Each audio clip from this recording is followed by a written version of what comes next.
to the Connect the Dots podcast. Jeffrey Klein has conversations with a diverse array of successful people, sharing their stories to educate, inspire, and entertain. Here is your host, Jeffrey. My guest today is Ali-Gabler, originally from Texas and now living in Idaho. He's the proud father of two amazing daughters and has been married for 25 years. He's lived all over the world and loves living life to the fullest. Professionally, Gabler is a heart valve specialist who has participated in thousands of surgeries. Most recently, Gabler won on the ultimate reality show, Survivor. Not only was he a fan favorite, but he also won. Gabler was the second oldest player ever to win the show and the oldest player in the new era to win. He left the game with many records, including the record for making the fastest fire in Survivor's 22-year history. And finally, this is quite remarkable. He gave away his $1 million prize in his father's name to veteran charities. While Gabler was never in the military himself, he felt obligated to serve those who served us. Please welcome Gabler. Welcome. Hey, thank you so much, Jeffrey. It's so great to be here. I appreciate you. Well, we're a huge Survivor family, and I know you were a Survivor fan, so this is a real coup for me. But I like to start in the beginning. So where were you born in Texas, and what did your parents do for a living? So my dad was in the military and then in oil, so we traveled around a little bit. I was actually born in Pittsburgh, Pennsylvania, but moved to Texas when I was just a wee child and grew up there. We spent about over 40 years of my life in Texas and really enjoyed it. It's been mostly in Houston, but also Nacogdoches, Dallas, been all over Texas. And I claim to be Texan. That's kind of what happened. So, you live there long enough, I think it grabs hold of you. And your parent, what did your mother work, or was she? Yeah, my mother was a realtor, and then she stayed home with us, and then she was a realtor, and then she stayed home with us again in high school a little bit, and just takes care of my dad and the family. Yes, sir. And I always, point out that that's the profession that's probably the most important, is the one staying home. And we're fortunate that my wife was able to do that for a long time with my kids. And absolutely, it's a difficult situation, because you've got these careers going and you've got these, really, really talented women, but somebody's got to have the children, and then the children are your priority, right? It's the priority. And we did the same thing. My wife, Joanna's a PhD. And she was teaching at universities and working for ad agencies. And when we were having our children, it was one thing where we decided it was just so busy and so hectic. We were either going to hire somebody in or, do it ourselves. But we wanted to do that ourselves. So that was our choice. And it's very difficult to do. But she's back on track now and she's rocking it at an ad agency. So that's great. Awesome. Well, when people who are having children ask me about being a parent, which is the most rewarding, I say it's the hardest job and it's the most rewarding job, and that's kind of how I feel about me and my three kids. Oh yeah, and you cannot prepare for it. It's kind of like Survivor. It hits you in the face and it doesn't stop until it's done. I just got one of mine launched off to college this year, and she's doing fantastic. But and it does, it's cliche, but it just goes by in a blink of an eye. It's amazing. It's amazing. Well, my twin daughters are in the process of applying for college and leaving next year, and I'm in denial about it. So I don't blame you. It is my son is still around when they're not here. Yeah, that's true. So let's go back a little bit. When you were growing up in Texas, and if someone asked your 10-year-old self, like, what do you want to be when you grow up? What was your answer? My 10-year-old self wanted to be an international businessman. That was what I wanted to be, because we traveled around a little bit when I was younger. And, just being on planes, airports, and just seeing the world and seeing these amazing cities and cultures and cool things, I just pictured myself running around with a briefcase, being an international business guy. That was what I was. International man of mystery, maybe. Absolutely. Posing as a businessman. When you were growing up, did you have anyone in particular that you looked to as a role model, whether it was one of your parents or someone else in your family or community that you're like, that looks pretty cool what they're doing? I was really fortunate. I grew up with a lot of role models around me, a lot of very positive people. Obviously, my mom and dad, And, my grandparents, I had some coaches and teachers in high school that were extraordinary. That, one of my coaches was Coach Zoe Simpson. He was a track coach for me. And I was a pretty crazy kid. And he just understood me and So got me. nothing's And changed. nothing has changed at all. Yeah. I had more hair back then and not as much on my chin. That was about it. But, having really positive people that believed in you, thought you could do things, obviously helped me out. And I've been fortunate to have great mentors my entire life, honestly, even to this day. It's huge, and I think I again similarly, it was very fortunate with my family and very supportive, and having that positive environment. It's a huge bonus, and it's something that I think a lot of us take for granted. And it's part of, I think, why you're giving back was such remarkable in that way. Well, All right, so it's a really good point, because I think right now a lot of the challenges we have in the country are a lot of folks that maybe don't have as many role models growing up, and it is hard if you're, you don't know where you're going when you're younger. And sometimes if you've got somebody there to help guide you, it makes all the difference. So, volunteering, I think, helping out any way you can in your local communities is very important. And I think the more you can do that, the better we are as a community and a country, for sure. yeah, and then again, I think the job of the grown-ups is to help share that with the kids, and so I've tried to Yes, instill that in my kids to, like, it's important to keep perspective and give back in whatever way. We get caught up very easily, for um, sure. For and sure. it's important to have that perspective. All right, how did you end up from Texas to now you're working in Alaska and Idaho as a heart valve specialist? And I love that phrase, but it's a little mysterious in some ways. So It tell is me what that means. mysterious. What does that It is mean? mysterious. So I started off as a business guy. I was selling. Got into sales. And then I was selling consumer products like sunglasses and things. And I got into advertising. My wife, when we first got married, we moved down to Australia, and she was teaching at a university down there at Bond University.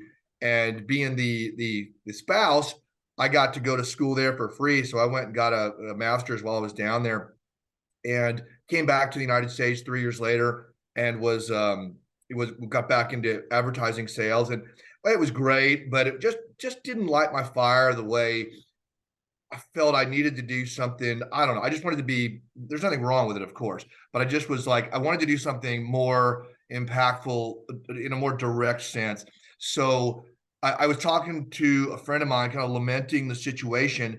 And he was a nurse. He was an old roommate from college. And best thing I knew about him was he could do keg stands really well.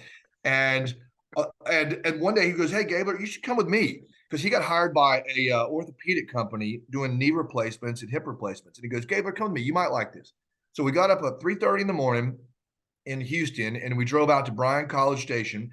And I watched a bilateral knee replacement. And my friend Ned, who was just kind of like a barfly, fun guy, life of the party, I'm watching him run around with these important surgeons, nurses, and doctors, and anesthesiologists and everybody. And he's like, a few more millimeters this way. I think I suggest this, I suggest that, and we're running back and forth to the car. I was even running back and forth to the car, grabbing pieces and equipment for him, and they had a chair for me, because you never know how somebody's going to react to surgery, right? So they had a chair in case I was getting woozy, and I didn't, which is ironic, because if I give blood, I need to lay down. But I can watch any kind of surgery there is, and it just seems to be it's my wheelhouse. So I saw that, and I was fascinated, Jeffrey, by what Ned was doing, and I was like, that is what I want to do. And it's not an easy industry to get into, but I did break into the industry about 22 years ago, and I worked with a company called Boston Scientific, doing a lot of different things, and catheters, wires, balloons, needles, all different kinds of stuff. And then there was this new technology called EVAR, endovascular aneurysm repair, coming out.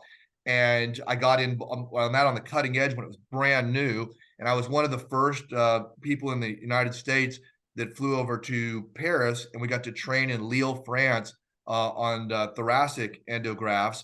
And then came back here, did that for six or so years. And then this new thing called TAVR was coming out, which is transcatheter aortic valve replacement, which takes a very small heart valve like this. This is what it looks like. This is what an aortic heart valve looks like. And it's bovine pericardial tissue, and those clear cells are for the coronaries, and you get a seal down here below. But this little guy, this is actual size. This is actual size. I will crimp this down by hand. That's my job now. I'll crimp it down by hand, and it is so small. It's smaller than my finger. It will go over a wire through your femoral artery, cross the diseased native valve. We'll rapid pace the heart because the heart's beating like this, and then we'll make it defibrillate where it's just kind of shuddering, so there's no output. We will expand the balloon, crushing the native valve to the wall, take the balloon down, remove the delivery system, turn off the pacer. It starts working again instantly. 2 stitches in the groin, patient goes home the next day. And they're also semi-awake during the procedure. There's no sternotomy. There's no nothing. It's closest thing to magic that's out there. And I've been doing this for 12 years, and I still get just fired up every time we do one of these, because it's just such a very elegant and meaningful procedure. So that's a long story for a long answer, but it was kind of a long pathway. It's over 20 years of that. When you showed me the little valve, for some reason I had this image of Tony Stark and Iron Man, that you're taking this piece and you're putting it in someone's body, and absolutely the magic of doing that. It's the $6 million man, if you're old enough to remember what that is. I loved it.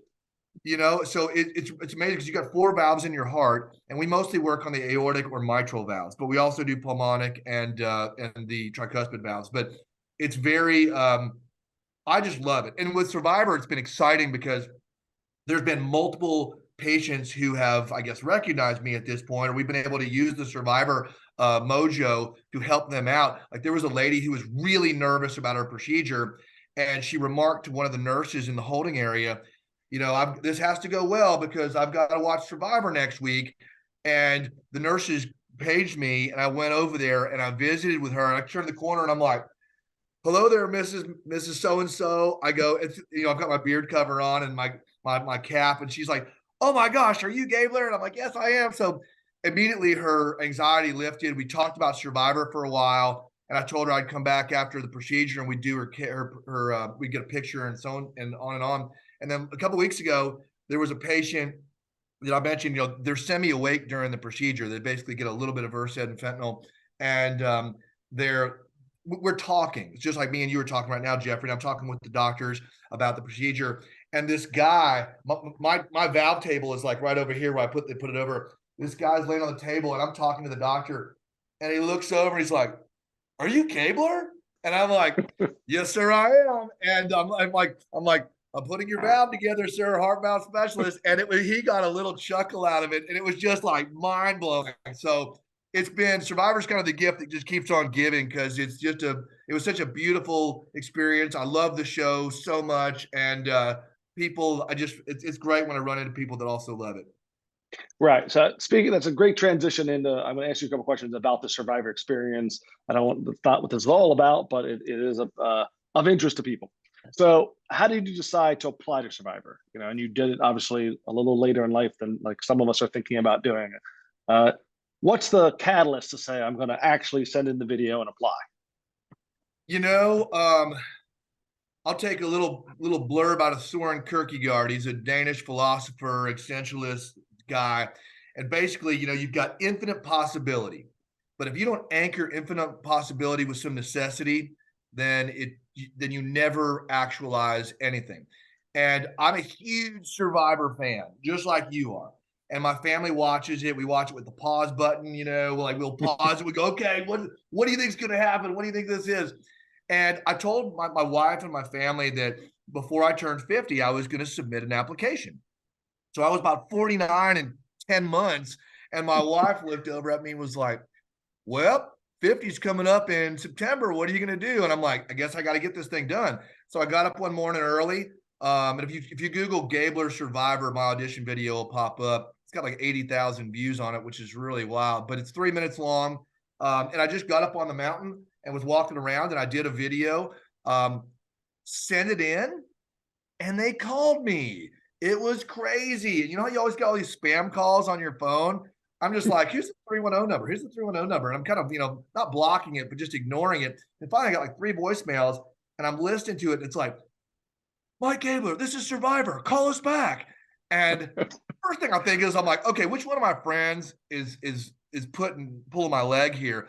And I didn't recognize the voice. And sure enough, it was this great lady that I've become very good friends with, and she was a casting director, and the rest is history. Love it. What did you find? I know people talk about the first couple of days being really tough, and kind of your body adjusting and all that. What did you find the most challenging piece of Survivor? Brother, it hits you in the face like a oh, I can't eat, like a boxer, like Mike Tyson punch you in the face kind of thing. It's so you get, I mean, I've gone like one day without eating food before. I do a lot of serious backcountry hiking, elk hunting, things where I go for 10 days. I've got a pack and I can go walk for 10 miles a day with a pack on, all this stuff. But I have food. I have freeze-dried food. I have water purification. I have all this cool, REI equipment or whatever I've got in my bag. On Survivor, you have the clothes on your back, and you're there with a bunch of strangers at first. It is 100 degrees with 95% humidity. Everything is wet. And, when I left Idaho, there were snow flurries. I mean, there were snow flurries in the air in April when I left. And I get to Fiji and I'm just sweating like crazy. And in the first couple of days, the first few hours, I mean, you're sweating so much that because your body just doesn't understand what's going on. And you're sweating out all your salts, sugars, and minerals, which makes you delicious to the bugs out there. And then we had bug bites on our bug bites on our bug bites in the early days. We also had, we got really sunburned. We were extremely dehydrated. And the way we were getting water, once we won our cast iron pot and our flint and the dullest machete in the world, once we got that, we were able to split it up. And, some of the folks went and found some firewood to burn. We got a fire going. Sammy got a fire going. Ellie and Janine were gathering some firewood. And me and Owen took the cast iron pot about 100 yards to a well, kind of opened the plywood top, had a ladle, and we skimmed off the kind of bugs and gross stuff on the top and got some cleaner water, filled up our cast iron, walked down the path as best we could not to spill it, put it on the fire, let it boil, let it cool, divvied it up, drank it, did it again. And as you can imagine, this was we needed to be drinking, a glass of water like this every few hours. And we were drinking about a glass of water like that a day. So the first couple of days, we were just so dehydrated that we just decided we're just going to drink out of the well. And if we get bugs, hopefully it won't hit us until after we get off the island. So we just started drinking water, and we did rebound pretty fast. Dehydration was one of the hardest things. And the food was hard too, because, we eat at least once a day, most people do. And, the longest I went without a meal on Survivor, because on the new era of Survivor, if you don't find it or you don't win it, you don't eat. And the longest period I went on the show was 12 days. And that's also why you're putting out thousands of calories of energy per day. And I lost over 35 pounds out there in 1 month.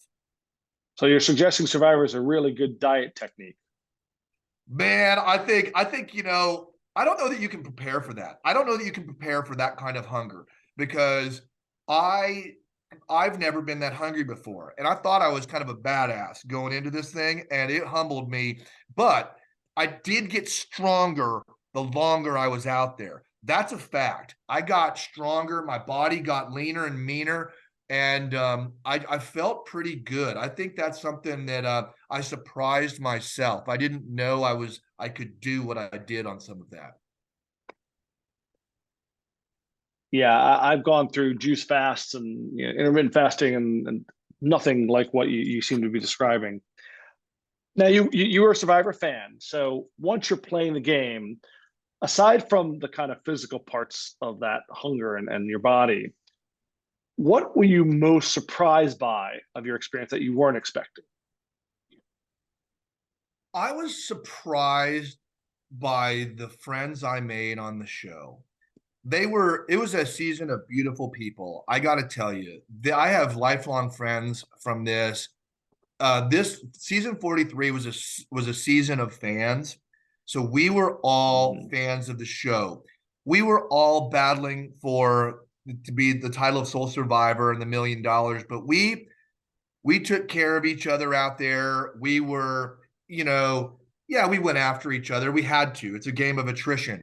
At the end, there's one person left. But I was surprised because even to this day, there's not a day that goes by since I've left the island, and it's been almost a year now, that I don't get a text or phone call or FaceTime from one of my Survivor friends.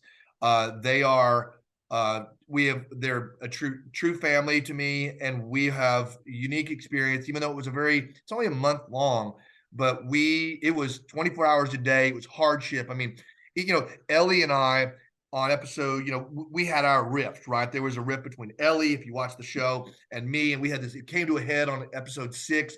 And, knives were out, but we are very good friends to this day. She's a sweetheart.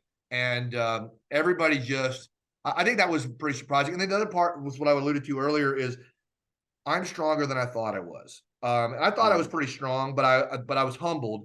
And then I kind of rebounded back. And that was another pretty powerful moment too. So a lot of people must have asked you this, and I might as well, while I have you, if there are a lot of people who want to be on Survivor, what advice would you give them? Absolutely. And I do get this question a lot. And I'll tell you, if you want to do it, do it. Go for it. I mean, I did it and I got on the show and I freaking won. It's like, and I'm 52 years old. I was 51 when I was playing the game.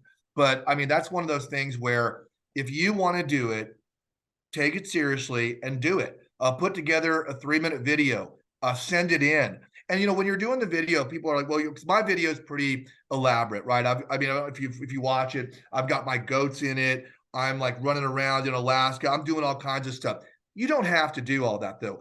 Carla, who's on the show, she was at her kitchen table, just talking, just like this. All I can tell you is be you, but be you on a good day. And that's it. Survivor's looking for interesting people who are decent storytellers and who are hardcore and aren't going to quit. You will be tested mightily. So you must be physically and mentally ready, because Survivor I put it as a 3-tier game. It is a physical game, it is an emotional game, and it is an intellectual game. And you have to do all of this while you are deprived of food, water, warmth, cold, everything. So it's a lot, but if you want to do it, life is short, life is now, live it, go for it.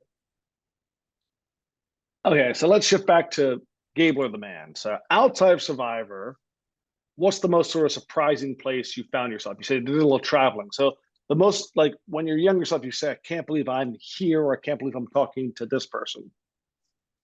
I've been all around the world. I've stood on the Great Wall. I've been in Tiananmen Square. I went to middle school in Saudi Arabia. I've lived in Australia. I've been all over the place. And all those things have been amazing. But I'll tell you something funny. This is kind of a funny, weird thing. Like, I can't believe I was there. So I was in Los Angeles in 2021 in September. And I'm mostly listening to, classic rock or metal, some reggae stuff, or bluesy stuff. But I'm not a super poppy guy. So, but I'm in LA at a friend's birthday party. Long story short, they have to go. They're physicians, so they're going to bed. It's a school night, but I'm flying out the next day at like noon. So I've got some time, and I'm in LA. And this is after all the we've been locked down for a couple of years. And I'm like, let me go see what's going on here in LA. So I ping a friend of mine, and we end up bumping into some people that knew a way to get into this album release party. And I don't even know who the person is, but I'm like, yeah, I'm down. I'm down for whatever it is.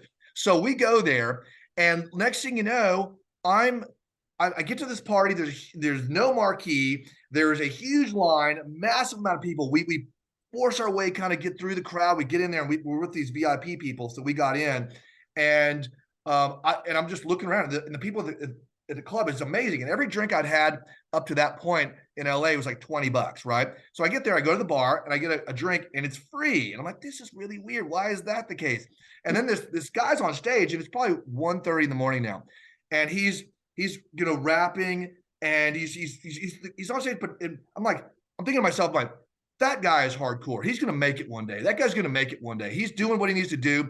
And I feel obliged to go tell him that. So I kind of walk over, and he's right there on stage, and it's like you could walk up on stage. The stage was like a foot high, and he would get off the stage, come down, and people were handing him roses and talking to him. And I'm starting to think, like, this guy's, maybe he has already made it. I don't know.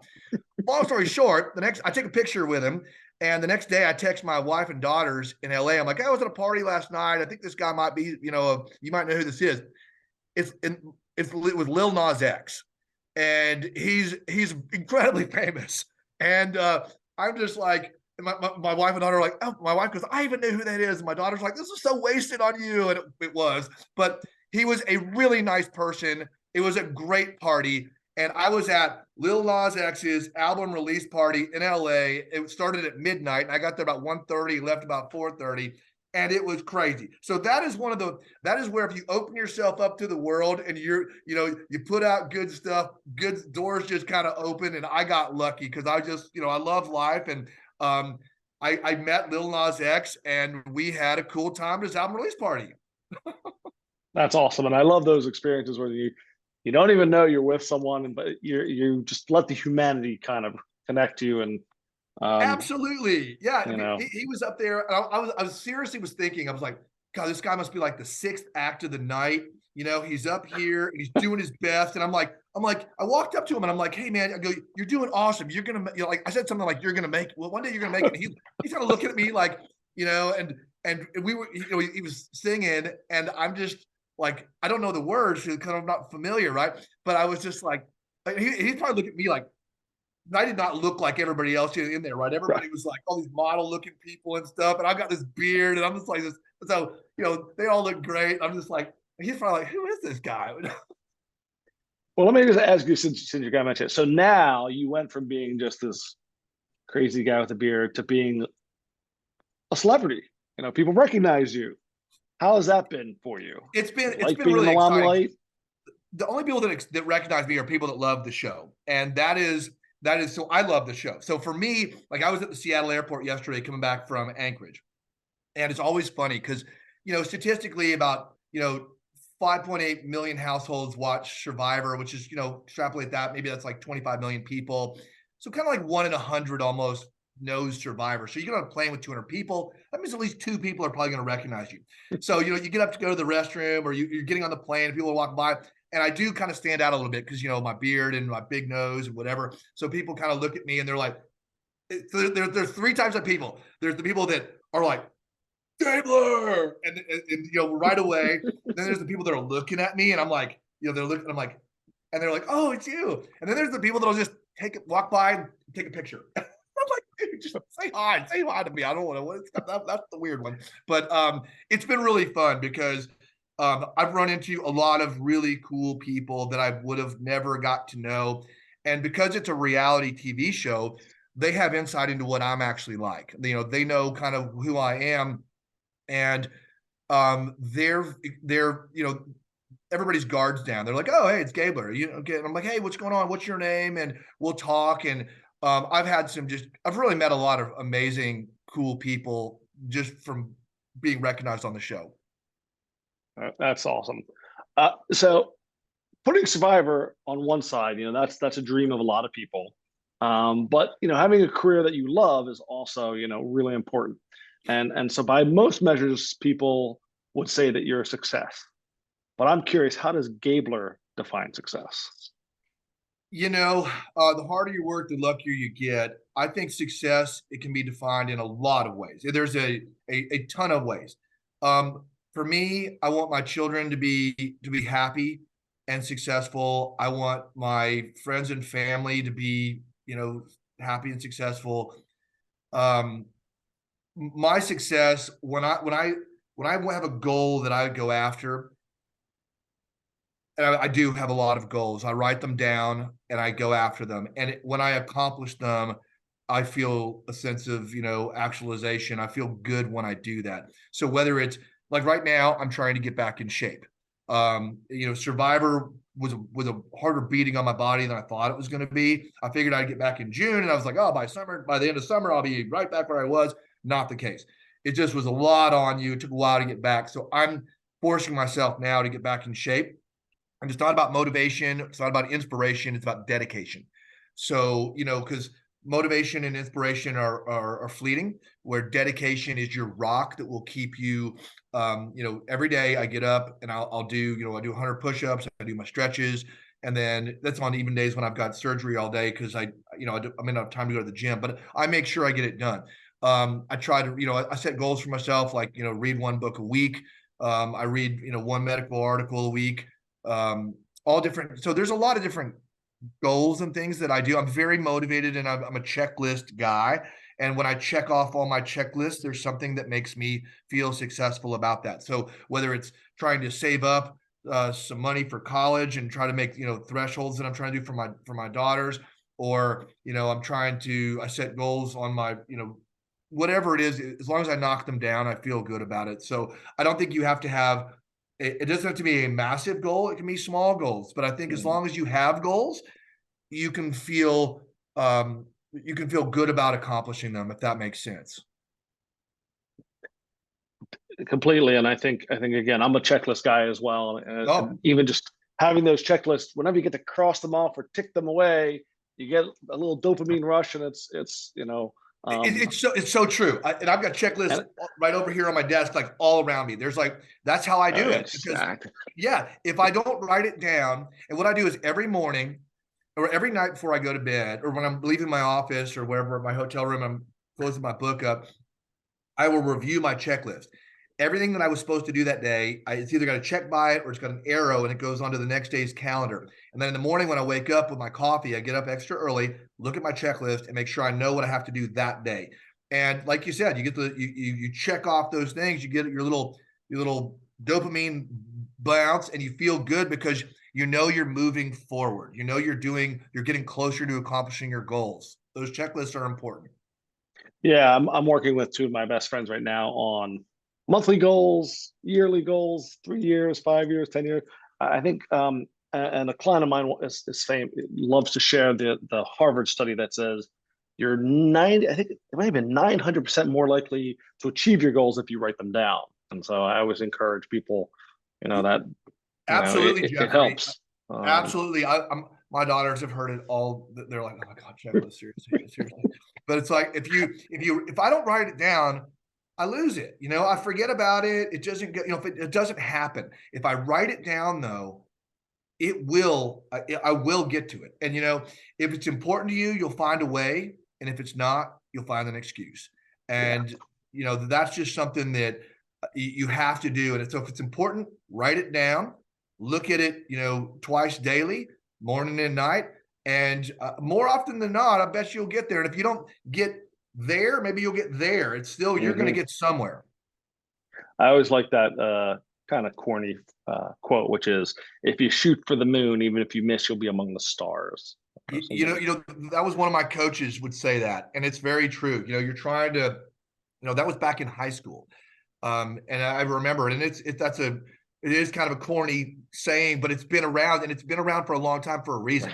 And I think that, aim high, and even if you miss it, you're going to hit somewhere high, and that's what's great. So you've doing what you love, you've won Survivor, kind of what's next for Gabler? Are you waiting for are you going to go back on Survivor if they ask you to come again, or what do you think's next for you in the heart valve specialist world?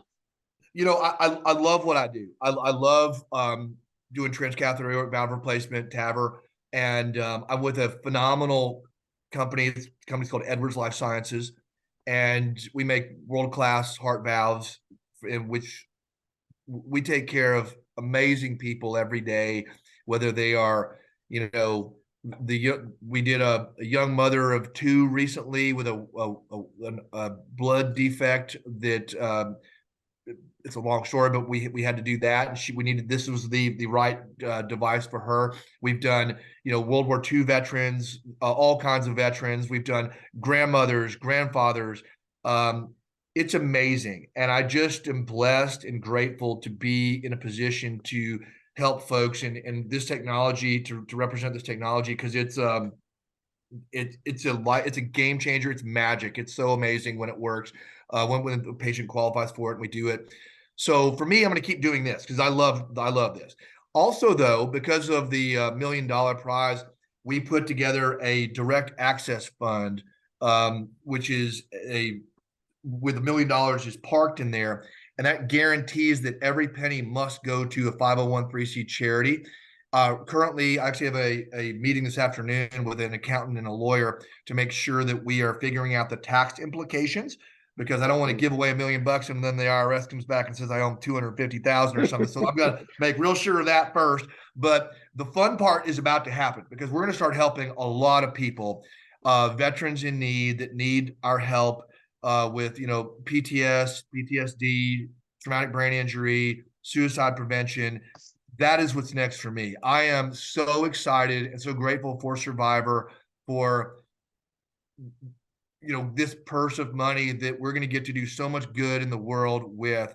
And I was not in the military. My father was in the military. I had a lot of friends in the military. But, as you said in my intro, I never had the honor of serving, but to have the honor to serve those who served us is very important to me. And I'm very grateful for Survivor. And you know what? If Survivor calls me back one day, I am ready to go back in at some point. I'm getting back in shape. I will be ready to rock. The Ali-Gabler strategy, it will work again. Trust me, it will.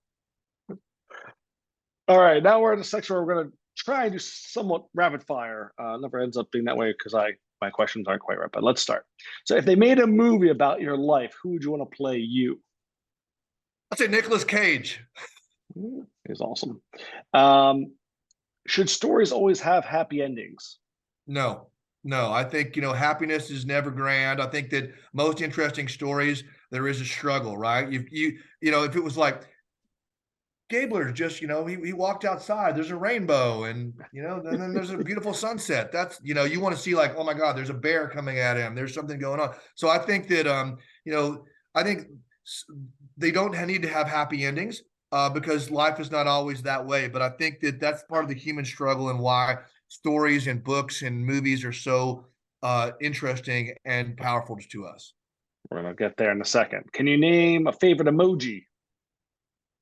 The thank you emoji.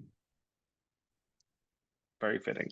Can you name one of your favorite songs or musical artists? Anything by The Doors. Ooh, I thought you were going to say Metallica. Do you have so anything by The Doors? Metallica is my favorite metal band.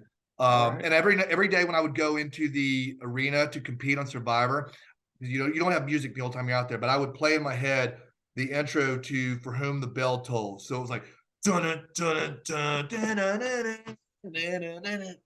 dun. So that was it. And it turned out me and Jesse had a thing for metal, so we would do that too. But I love The Doors. You can't have Metallica without The Doors.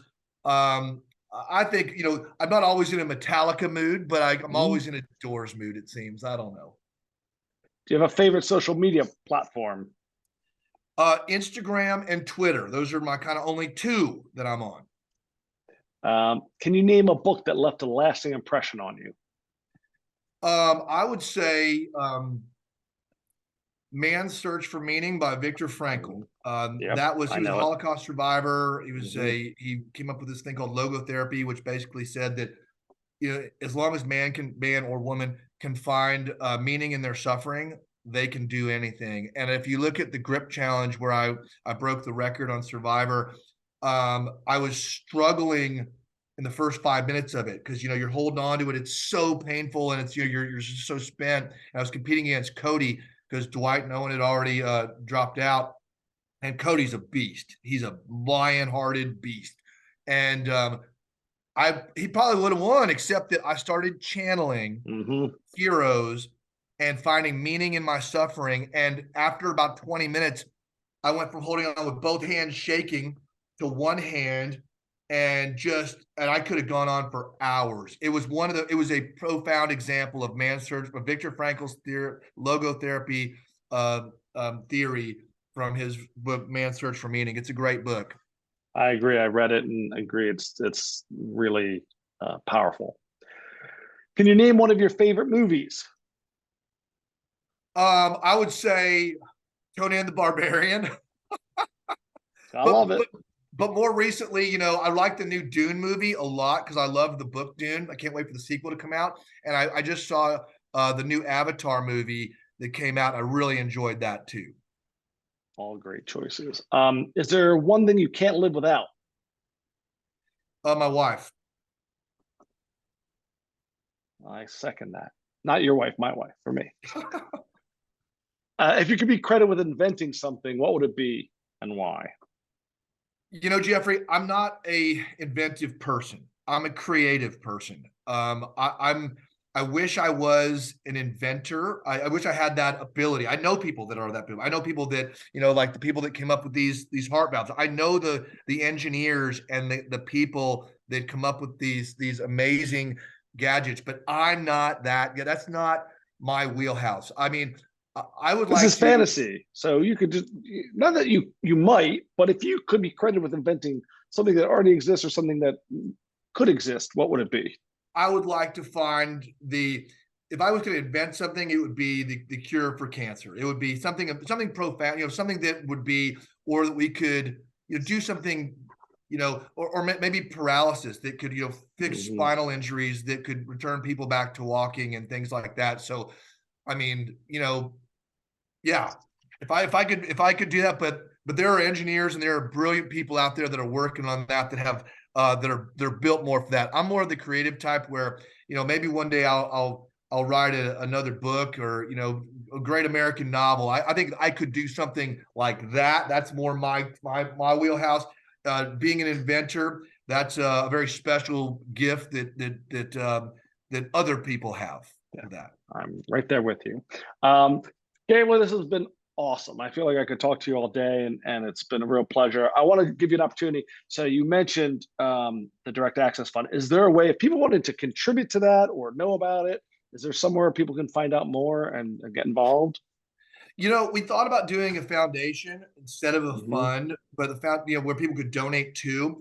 I think what I'm going to do, Jeffrey, is there's a couple of groups that I am going to be donating the money to that I've already vetted out. One of them is the Veterans Exploring Treatment Solution, VETS, VETS, Veterans Exploring Treatment Solutions, and they help out with PTSD, traumatic brain injury, and suicide. There's another group that is the Special Operations Warrior Foundation, and they take care basically from, cradle to college of the children and families of fallen soldiers. That is another one for sure. So if you're going to be donating, there's nothing to donate to me, but there's these other groups. And if you follow me on social media and on Instagram, I'm Gabler Mike, and I've got the blue check mark on it. So Gabler Mike on Instagram, and I'm Gabler1 Mike at Twitter. Gabler1 Mike at Twitter. And I'll be posting these donations and the stories with it. And if you're interested in donating to those things, you can find me on either Instagram or Twitter. And then if you're for fun, I just got on Cameo recently. So it's where you can call up and you can, it's just a funny thing. If you know what Cameo is, check it out. I'm on there. I put it for 52 because that's how much I am. But you can check it out. We'll see. I will make sure those are all in the show notes, and lots of fun to be had and lots of good to be done. Again, Gabler, I really appreciate you sharing your story. It's clear you have a huge heart and you work in the heart field, so that makes a lot of sense. And I want to thank you so much. I want to particularly thank you for helping us connect the dots. Hey, buddy, I appreciate you so much. Thank you for letting me on your platform, and I hope to be back on one day. Maybe we'll talk again after we do some of these donations and all, we can come back. I would love that. Thanks so much. Thank you for taking your time to listen to this podcast. Please subscribe on your preferred podcast platform so you don't miss any future episodes. If you could also do me a favor and please leave a review on iTunes, I would really appreciate that. Remember, story matters and is the best way to connect the dots.